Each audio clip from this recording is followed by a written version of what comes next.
नमस्कार दोस्तों, good evening everyone. कैसे हैं आप सभी लोग? मैं आशा करता हूँ, उम्मीद करता हूँ सभी मस्त होंगे।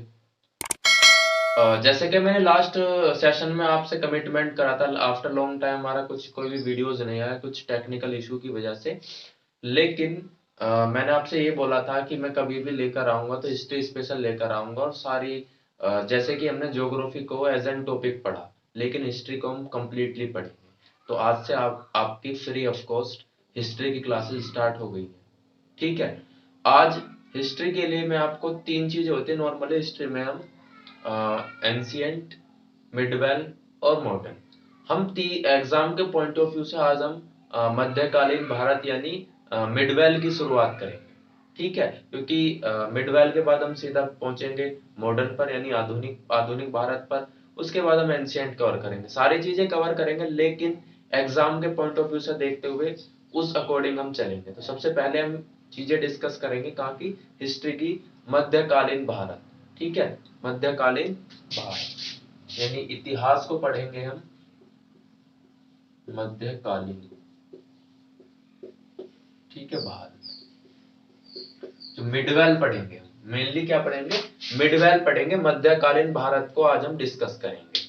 एक्चुअली जो हमने चीजों को पढ़ा है, चीजों को हमने एज एन फैक्ट पढ़ा है, कि हमने समझ लिया कि मध्यकालीन भारत की नॉर्मली शुरुआत हमारे जो काफी बुकों में, जैसे लूसेंट इस तरीके की बुक्सों में क्या है, 712 से मध्यकालीन की शुरुआत। सबसे पहला फैक्ट ये होता है, मोहम्मद बिन काजिम ने दाहिर पर, सिंध पर अटैक करा और दाहिर को वहां से हटा दिया, मतलब ये जीत लिया। ठीक है ना, दाहिर को मार गिराया इस तरीके से। ठीक है। होता क्या है, और हमने चीजों को नहीं समझा। होता क्या है कि हमें ये नहीं पता ऐसी क्या कंडीशंस बनी थी, मोहम्मद बिन काजिम ने दाहिर पर अटैक करा, वो हमें नहीं पता। हमें सिर्फ ये पता है 712 में अटैक हुआ दाहिर पर और सिंध पर अटैक हुआ था। ठीक है, हमें ये नहीं पता सिंध की राजधानी क्या थी, ये नहीं पता हमें। सिंध पर किस वंश का शासक दाहिर था, ये नहीं पता हमें। तो बहुत सारे क्वेश्चंस हैं, उन सारे क्वेश्चंस को क्लियर करते चलेंगे, क्योंकि मैं आपको एज एन स्टोरी सारी चीजों को समझाने वाला हूँ, और आप मेरे साथ लास्ट तक बने रहिए, तो आपको ऐसा कंटेंट मिलेगा जबरदस्त वाला। ठीक है, चलिए स्टार्ट करते हैं।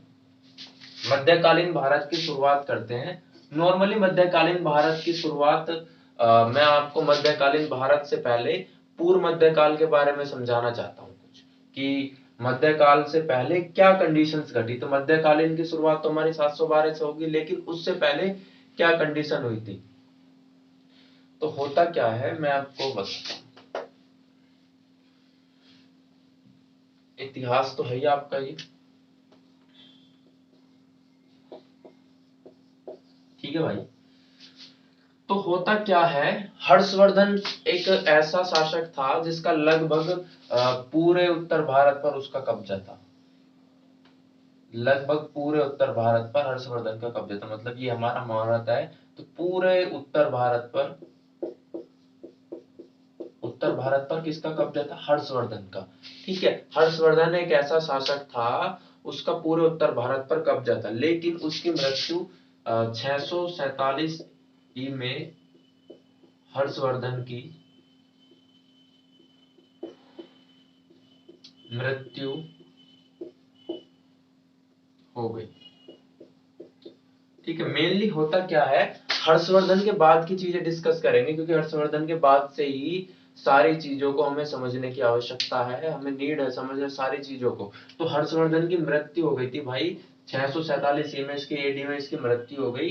मृत्यु होने के बाद होता क्या है, उत्तर भारत पर जब ये शासन कर रहा था, पूरे ऑलमोस्ट लगभग सारे उत्तर भारत पर किसका शासन था, हर्षवर्धन का शासन था। लेकिन इसकी मृत्यु के जस्ट बाद उस जगह पर छोटे छोटे यानी डिसेंट्रलाइजेशन यानी विकेंद्रीकरण की शुरुआत हो गई।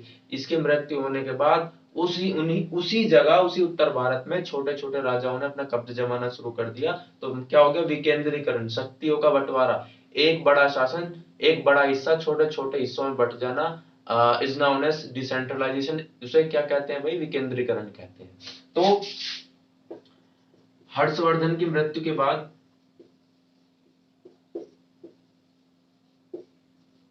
मृत्यु के बाद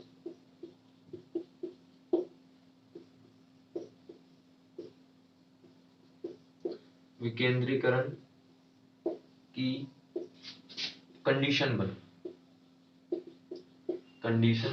ठीक है, कंडीशन बनी, स्थिति बनी, ठीक है ना। बहुत सारी चीजें हैं कि इसकी मृत्यु हो जाने के बाद ही कंडीशन, क्योंकि इससे पहले किसी की भी इतनी हिम्मत नहीं थी इसके जिंदा रहते हुए कोई भी राजा इसके एरिया पर कब्जा कर ले, तो इसकी मृत्यु होने के बाद ऐसी कंडीशंस बनी और ये उत्तर भारत का हिस्सा छोटे छोटे हिस्सों में बंटना शुरू हो गया। डिसेंट्रलाइजेशन यानी विकेंद्रीकरण की आप बात करें, इसे बोलते हैं इंग्लिश में डिसेंट्रलाइजेशन, ठीक है ना। एक बड़ा हिस्सा छोटे छोटे हिस्सों में बंट जाना विकेंद्रीकरण कहलाता है। एक बड़ा साम्राज्य, एक बड़ा छोटे छोटे पार्ट में बंट जाना, छोटे हिस्सों में बंट जाना,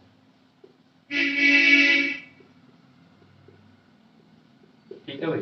छोटे छोटे हिस्सों में बंट जाना क्या कहलाता है? विकेंद्रीकरण कहलाता है, डिसेंट्रलाइजेशन कहलाता है। इतनी बात सभी को क्लियर है, ठीक है। तो चीजों को हमें समझना है बिल्कुल, और एज एन सारी चीजों को कोई भी क्वेश्चन आए फटाफट कमेंट करके मुझसे डाउट पूछ लो, मैं आपका डाउट फटाफट क्लियर करूंगा, ठीक है। चलिए आगे बढ़ते हैं। नेक्स्ट क्वेश्चन मैं आपके सामने बताता हूं कि नेक्स्ट क्वेश्चन क्या बनता है।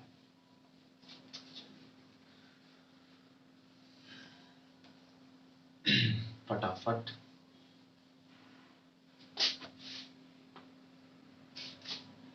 होता क्या है पूर्व मध्यकाल में आक्रमण, पूर्व मध्यकाल में पहला आक्रमण,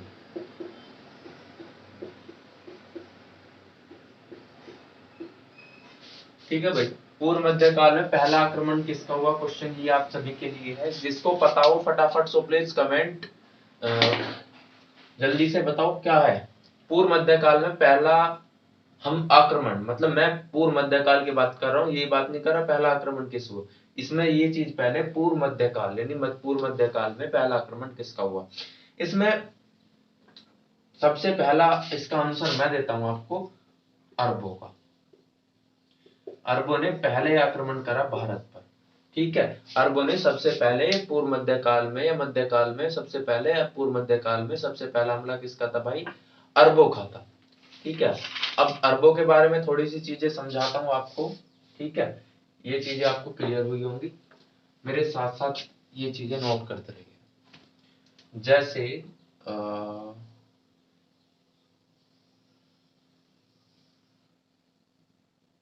ठीक है, ये है हमारा अरब प्रायद्वीप, ठीक है। और यहाँ है ईरान, इराक, ईरान इराक वाला जो हिस्सा है, और इस पूरे हिस्से पर एक खलीफा है, एक मुस्लिम शासक जिसे बोलते हैं खलीफा। खलीफा किसका कब्जा है? इस पूरे साम्राज्य पर एक मुस्लिम शासक है जिसे क्या कहा जाता है? खलीफा। खलीफा का कब्जा है, किसका कब्जा है? इस पूरे साम्राज्य पर खलीफा का कब्जा है। और ये हमारा कौन सा क्षेत्र है? सिंध क्षेत्र, ठीक है। और ये इस तरीके से हमारा जो अटैक होता है 712 यहाँ से होता है, ऐसे होता है सिंध पर, यहाँ से होते हुए यहाँ होता है। अब ठीक है, दूसरी चीजों को समझते हैं। तो इस वाले पूरे हिस्से पर किसका कब्जा था? खलीफा का कब्जा था। खलीफा का एक गवर्नर था, खलीफा का एक गवर्नर था जिसका नाम था अल हजाज। अल हजाज क्या नाम था? दूसरी बात, खलीफा का गवर्नर कौन था? इसका नाम था अल हजाज, ठीक है भाई। खलीफा का गवर्नर कौन था? अल हजाज। अल हजाज। अब दूसरी बात समझते हैं, अल हजाज के बाद जो हमारा सिंध है, सिंध हमारा ये है, तो सिंध पर क्या हुआ? सिंध पर एक वंश शासन कर रहा था, एक वंश था सिंध पर, एक वंश था। और वंश का क्या नाम था? उस वंश का चाच वंश, छाछ वंश, एक ही नाम है, इस तरह कई तरीके के नाम है। चचा वंश भी बोलते हैं, चाच वंश, छाछ वंश, चचा वंश, नाम याद करने के लिए लिख लो। लेकिन वंश तो ये कौन सा था? आप बताओ सिंध पर किस वंश का शासन था, तो ये आपका आंसर क्या बनता है, चाच वंश, छाछ वंश, इस तरीके का कोई भी वंश था। दूसरी बात, कौन सी जाति सा वंश, तो वंश था लेकिन जाति क्या थी, तो किस जाति बिलोंग करते थे ये वंश, ब्राह्मण, ब्राह्मण जाति थी। ये जो जिस वंश का शासक कौन था, दाहिर, दाहिर किस जाति से बिलोंग करता था, ब्राह्मण जाति का था, ब्राह्मण वंश था, और उस वंश का क्या नाम था, चाच वंश और छाछ वंश। ठीक है, इतनी बात क्लियर हुई कि वंश था चाच वंश, छाछ वंश, लेकिन जाति थी ब्राह्मण। ठीक है, चलिए इतनी बात समझ में आई हो। ठीक है, और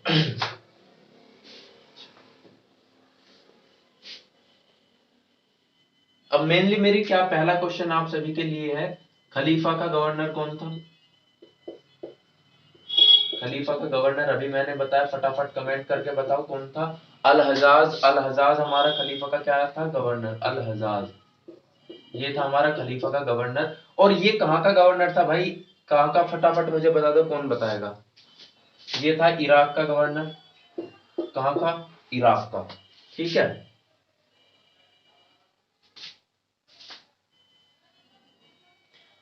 उस समय ब्राह्मण जाति का, ब्राह्मण जाति का छाछवंश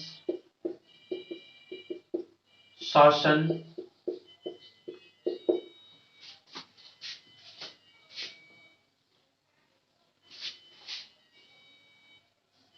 शासक कर रहा था। ठीक है भाई, कर रहा था, और उसी वंश का राजा कौन था, दाहिर। ठीक है ना, और चाच वंश का ही शासक कौन था, दाहिर। तो आपसे क्वेश्चन पूछे कि किस वंश, दाहिर किस वंश का शासक था, चाच वंश का था, छाछ वंश का, किस जाति से था, ब्राह्मण जाति से था। ठीक है, इतनी बात समझ में आई। चलिए आगे बढ़ते हैं, ये दो तीन क्वेश्चन से आप नोट डाउन कर लिए, आगे से क्वेश्चन अब करते हैं हमले की शुरुआत। अब क्वेश्चन बनता है पहला, पहला क्वेश्चन ये बनता है, अरब आक्रमण की शुरुआत, क्या है, अरब आक्रमण की शुरुआत, स्टार्टिंग अरब आक्रमण, अरबों ने आक्रमण की शुरुआत कब करी, अरबों ने आक्रमण की शुरुआत, पहली आक्रमण की शुरुआत 636 एडी में करी, 636 एडी में। ठीक है भाई, भारत पर पहला आक्रमण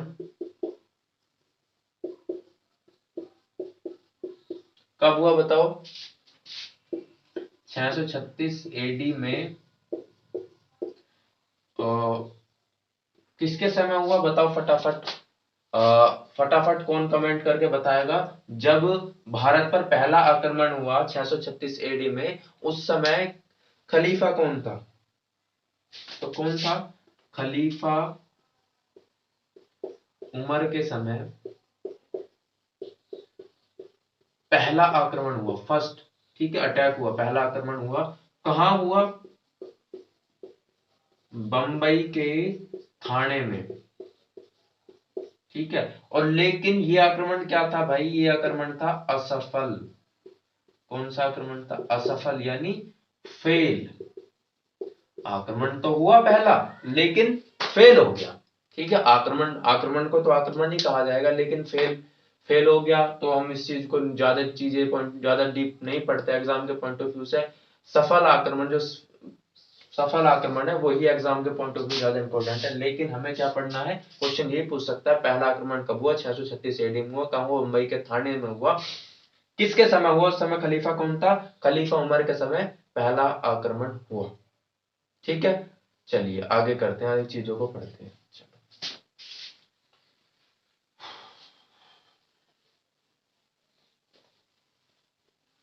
अब क्वेश्चन ये बनता है, क्वेश्चन ये बनता है,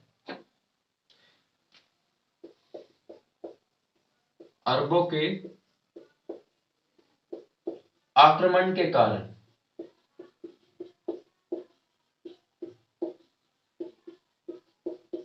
क्या रीजन थे, जिन रीजनों से कारण से अरबों ने भारत पर आक्रमण करा, क्या क्या कंडीशंस थी। अब उन कंडीशंस को एक अच्छे से समझते हैं, बिल्कुल दिमाग खोलकर सारी चीजों को समझते हैं। अब मैं एज एन स्टोरी आपको दो तीन चीजें बताऊंगा। होता क्या है, उस समय हमारा जो भारत है कुछ इस कंडीशंस में था, ठीक है भाई। और यहाँ हमारा भाई श्रीलंका है, नीचे हमारा क्या है, श्रीलंका। होता क्या है, श्रीलंका का जो शासक है, श्रीलंका का जो शासक है, वहां का जो राजा है, वो इस्लाम धर्म कबूल कर लेता है। क्या कर लेता है, इस्लाम धर्म कबूल कर लेता है। और वो खुश होकर यहाँ से श्रीलंका से बाय शिप, जहाज से, समुद्री रास्ते से होते हुए उस जहाज को कहाँ लेकर जा रहा था, अरब ले जाया जा रहा था। ठीक है भाई, अरब ले जाया जा रहा था। लेकिन जो हमारा ये क्या है, सिंध का जो इलाका है, इस सिंध के इलाके में उस लुटेरों द्वारा उस जहाज को क्या लिया गया, लूट लिया गया। पहला कारण यह माना जाता है कि श्रीलंका का जो राजा था उसने इस्लाम धर्म कबूल कर लिया। वो वहां के खलीफा, बगदाद के खलीफा के लिए या अल हजाज के लिए क्या ले जाया जाता था, गिफ्ट, उपहार, तोहफे लेकर जा रहा था। और वो जो जिस जहाज से उस तोहफे को लेकर जा रहा था, सिंध क्षेत्र में आकर उस जहाज को लुटेरों द्वारा लूट लिया गया। पहला कारण, पहला कारण तो ये है कि गिफ्ट वगैरह, उपहार, गिफ्ट लेकर जा रहा था और वो जहाज क्या गया, लूट लिया गया।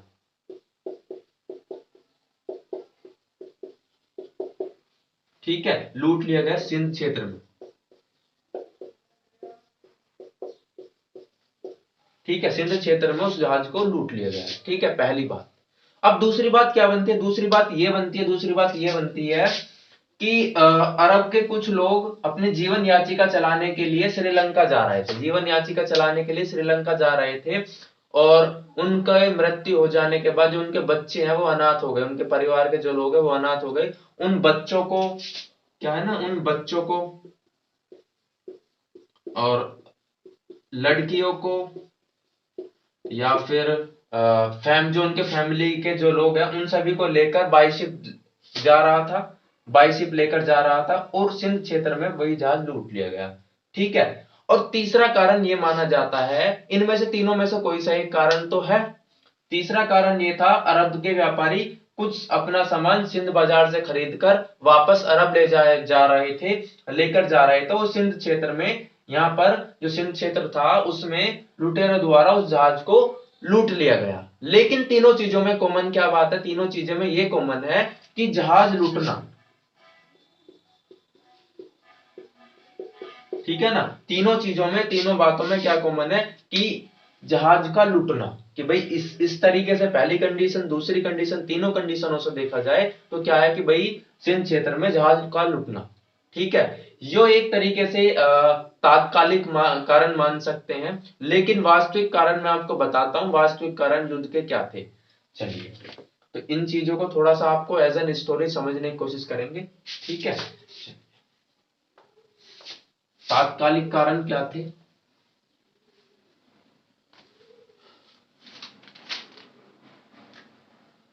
या वास्तविक कारण।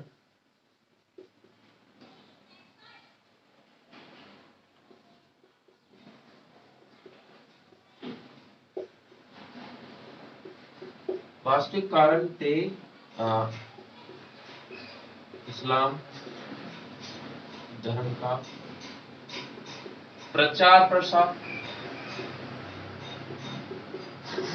और दूसरा कारण था सिंध क्षेत्र में लूटपाट।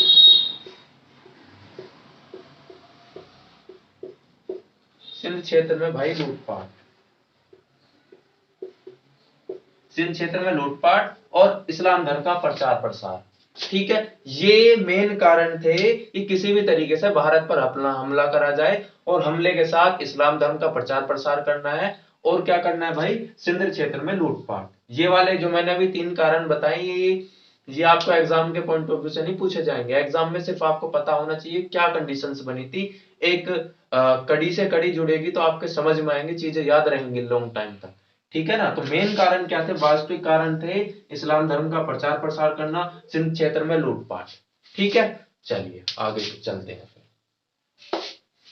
ठीक है,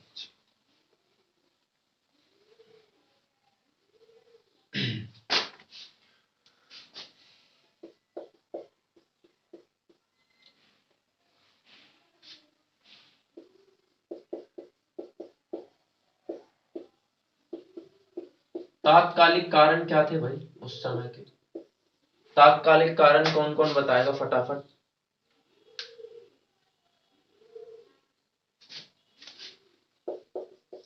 अल हजाज के पास गिफ्ट, उपहार, बच्चे या लड़कियां जिस जहाज से जा रही थी उस जहाज को वाला ये सामान से भरा जो जहाज था, सामान से भरा जहाज लूट लिया गया। ठीक है भाई, लूट लिया गया। ठीक है, अब कंडीशंस क्या बनती हैं? कंडीशंस बनती हैं, अब मेन क्या है, मेन कंडीशंस बनती हैं, मेन कंडीशन बनती है कि अब होता ये है कि जब ये हमारा जहाज लूट जाता है, उसके बाद अल हजाज वहां का जो सिंध का जो शासक था दाहिर, दाहिर से वो कहता है कि भाई तुम्हारे क्षेत्र में हमारे जहाज लूटा है, तो इस जहाज में जो जहाज लूटने से जो भी नुकसान हुआ है उस नुकसान की भरपाई कौन करोगे? आप करोगे। ठीक है ना? तो दारी ये कहता है कि भाई ना तो ये मैं नहीं जानता कि लुटेरे कहाँ के थे, कहाँ के रहने वाले हैं, मेरी कोई जिम्मेदारी नहीं है, मैं आपके जो आपका नुकसान हो उसकी भरपाई बिल्कुल भी नहीं करूंगा।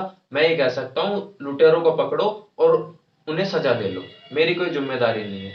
इस बात से आपस में मतभेद हो गया और यही कारण था युद्ध का, युद्ध होने का मेन कारण ये था कि मतलब ये तो एक तात्कालिक कारण था, मेन कारण था उन्हें कुछ भी चीज ऐसी चाहिए थी जिससे हम युद्ध लड़े। मैंने वास्तविक कारण आपको थोड़ी देर पहले डिस्कस करे, इस्लाम धर्म का प्रचार प्रसार करना और सिंध क्षेत्र में लूटपाट। ठीक है, लेकिन तात्कालिक कारण ये थे हमारे। ठीक है ना? तो चीजों को समझते हैं और इस कारण से आज हमारी क्लास इतनी रहेगी। हमने चीजें की पीछे से समझा कि भाई किन कंडीशन से हमारी युद्ध की शुरुआत हुई, आगे जाकर अब हमारी यहां से ही युद्ध की शुरुआत होती है। 712 वाली चीजों को हम कल डिस्कस करेंगे। ठीक है, चलिए। और सबसे पहले जाने से पहले आपसे रिक्वेस्ट है, चैनल को सब्सक्राइब कर दीजिए, शेयर कर दीजिए। आपको हिस्ट्री की डेली क्लासेस मिला करेंगी और इस आज के लेक्चर से, आज से छोटी सी क्लास से आपको कोई भी डाउट हो सो प्लीज कमेंट, आपका मैं नेक्स्ट क्लास में सारी चीजें आपको समझा दूंगा। ठीक है, चलिए।